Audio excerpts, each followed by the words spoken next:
Si Colonel Louie Di Maala, ang Chief ng Public Affairs Office ng Philippine Army. Kasama na natin. Colonel, good morning. Good morning, Ko Angelo. Magandang umaga din sa ating mga kababayan. Bakit Colonel pa rin? Di ba General na kayo? Tagal naman. Hindi pa po. Ang tagal naman lumabas yata ng 1-star nyo. Pero malapit na. Matagal pa po. Hindi po natin inasahan yan. Tuloy-tuloy lang tayong trabaho. Ganun ba? Number one, Colonel, dito sa enkwentro doon sa Tubuco, meron ba talagang foreigner? Sa ngayon, wala pa nakakarating sa akin na information. At inaantay natin yon at binabalidate natin ng mabuti yung mga identities nitong mga namatay dito sa Tubuco, Negros Occidental. At pinapaubaya kasi natin yung identification doon sa PNP SOCO to ensure na maayos yung pagka-document at pagproseso ng mga namatay. Pero identified na lahat? Meron pa tayong, out of the 19, meron pa tayong 4 na unidentified, habang yung 15 identified na natin, at yung as of yesterday, yung 12 doon ay na-claim na ng kanilang mga pamilya, at yung 3 ay ongoing pa yung pagpuproseso. Okay. Colonel, siguro para mas maintindihan ng ating mga kababayan bakit ganong kadami ang nadali doon sa ganitong encounter, gaano tumagal yung bakbakan? Ito ay ang nangyaring encuentro dito sa Tubuco ay it is a series of encounters. Halos umabot ito ng 12 hours na encounter. So, series of encounters ang nangyari. Ang nagbigay sa atin ng information dito is yung mismong mga kababayan natin doon sa Barangay Salamanca, at nagsumbong sila nga ng presence itong mga armed group na ito. Kaya nag-conduct ng security operations yung tropa ng 79th Infantry Battalion, at doon nga nagkaroon ng encuentro. Yung isa sa mga top leaders ng NPA na napatay doon, may patong na 2 million sa ulo. Tama ba yun? May patong siya na 1 million. 1 million. Si Aka alias Jong, si Familiar. Ito ay siya yung tinuturing na commanding officer nung unit nung dismantled na Northern Negros Front. Okay. At ito pala, involved, kaya pala busit na rin sa kanya yung community doon, nasa mga 36 yata ang naging subject to summary execution ng grupo nila? Yes, tama yun. Hindi lang. Kumbaga itong lumabas na mga reports, na hindi lang. Dahil ito lang yung validated pa natin. Pero mas mayroon pa tayong mga tinatrabaho na other killings na perpetrated itong grupo na ito. Okay. Gaano kalaki itong grupo niya, Colonel? Mga ilang? Itong grupo na ito, almost nagit ito na 20 dahil ito ay dismantled front. Nagsama-sama sila, nag-reorganize din sa isang area. Ito nga, namatay natin is meron namatay sa kanila na 19, at nung the following day, meron tayong nahuli sa checkpoint naman, mga na-identified din, kasama sila doon sa grupo na encuentro ng ating tropa. Okay.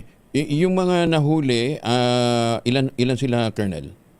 5 yung nahuli 5 natin pa doon sa, yes, oo. So at almost nasa custody sila ngayon ng Philippine National Police. Almost wipe out yung buong grupo.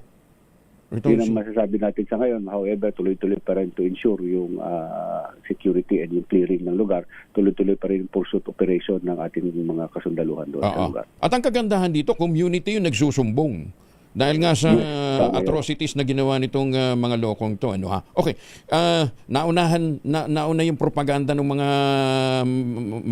ng mga leftist organization. So, isa doon sa napatay ay taga-UP. Yes, tama yun. Si Alisa Alano. At verified naman doon sa records. Okay. Siya ay taga-UP at kasalukuyang estudyante ng UP. Yung isa naman daw ay nagpapakilalang journalist, pero dating nominee yata ng party list, Kabataan Party List ba yun? Yes, si RJ Ledesma, based dun sa ating validation, na-identify natin na ito nga dating seventh nominee ng Kabataan Party List noong 2022 election at tumatayong spokesperson din ng Kabataan Party List Doon sa Negros. doon sa Negros. Okay. Ano naman ang naging sitwasyon nung kasama sila doon sa running gun battle? Yes, lahat itong mga namatay kasama ito identified at based na rin sa testimonies ng ating mga tropa ay kasama lahat ito sa inkwentro na nangyari. Doon nga mayroon tayong doon sa documentation na ginawa ng ating kapulisan, yung mga namatay may mga dalang baril at may mga bandolier. Kaya lagi natin tinatanong dahil yung propaganda nga ng mga progresibong grupo na sila ay mga ordinaryong estudyante, ordinaryong journalist, social worker, pero lagi natin tinatanong, binabalik natin sa kanila, anong ginagawa nila doon sa encounter site na merong mga dalang baril at nakikipagbarila sa ating mga sundalo. Oo nga. So, ilang baril ba nakuha natin dito sa enkwentro? Sa ngayon, inaantay natin yung final na documentation na result doon sa ginawang documentation at pag-process ng PNP SOCO ng Negros. So, pinapaubayan natin sa kanila pagdating dito sa mga documentation para to ensure na yung chain of custody ay bantayan natin ng maayos. Oo. Na yung mga labi nitong dalawa na i-turn over na rin sa pamilya nila. Kasama doon sa ano? Yes, kasama doon sa una ng na-claim ng mga pamilya nila. Okay. At least, di ba, na i-turn over na ng maayos sa kanila. Oo. Yes, at to the assistance na rin ng local government unit, no, we ensure na maayos pa rin yung paghahanda sa kanila at maayos na ma-turn over natin sila sa kanilang pamilya. Oo. Sa panig ng militar, wala hong nasaktan during the encounter? Meron tayo isang sundalo na wounded, no, tinamaan siya sa kanyang mga kamay. Sa ngayon, nasa ospital siya, recuperating at nasa stable na condition naman. Oo.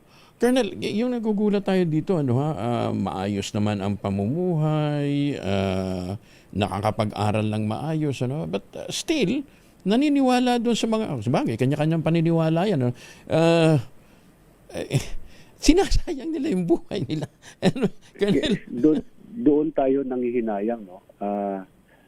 Dahil dito sa mga lies, deception, paulit-ulit na propaganda ng CPP-NPA, marami pa rin mga kabataan na nare-recruit. Doon tayo nanghihinayang dahil maraming buhay yung nasasayang, yung mga kinabukasan, pamilya nasisira. So kaya patuloy pa rin tayong nananawagan pa rin naman sa mga kabataan, sa mga magulang na maging mapagmatsyag, bantayan yung kanilang mga anak na mga gustong sumali dito sa mga grupo na ito na ito kumbaga yung mismo mga dating rebelde na sumuko na sa atin, sila na mismo ang nagsasabi ito yung paano sila na-agitate, paano sila na ipasampa doon sa armadong grupo. Ang Philippine Army naman, nirerespeto natin yung pagiging aktivista, yung karapatan nila para maihayag yung kanilang mga saloobin. Pero ibang usapan na kapag sila nagdala ng mga baril at nakipaglaban na sa gobyerno. Colonel Louie Di Maala, maraming salamat for joining us. Thank you for accepting our call. Magandang umaga po. Yes, maraming salamat Kong Angelo at buhay tayo lahat. Ingat, maraming salamat. Si Colonel Louie Di Maala, ang spokesperson po, ang Chief ng Public Affairs ng Philippine Army.